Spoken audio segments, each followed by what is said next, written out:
దూరంగా ఒక కూరగాయల గ్రామం ఉండేది.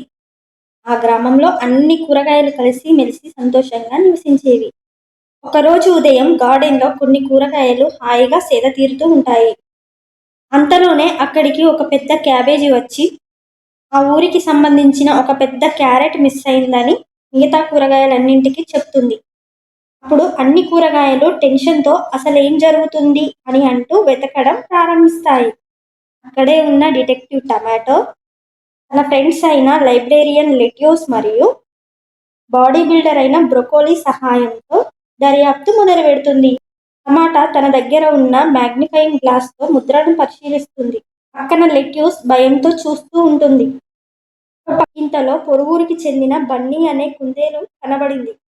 బన్నీ మీద అనుమానంతో కూరగాయలు బన్నీని వెంబడించాయి. అంతలోనే బన్నీ క్యారెట్‌ను పట్టుకుని పరిగెత్తడం ప్రారంభించాడు. కూరగాయలు అన్నీ బన్నీని అడ్డుకున్నాయి. బన్నీ మాత్రం భయపడకుండా ధైర్యంగా, ఈ క్యారెట్ నేను మంచి స్నేహితులం, అందుకే దీనిని నేను నాటడానికి తీసుకువెళ్తున్నాను అని చెప్తుంది. ఈ క్యారెట్ పాడైపోతే మీ ఊరిలో వేరే క్యారెట్లు కూడా లేవు కదా, అందుకే నేను దీనిని నాటుతాను అని అంటుంది. అప్పుడు మిగతా కూరగాయలు కూడా బన్నీతో పాటు కలిసి ఆనందంగా క్యారెట్‌ని నాటి పంటను పండిస్తాయి. Subscribe for more stories. Please like and share.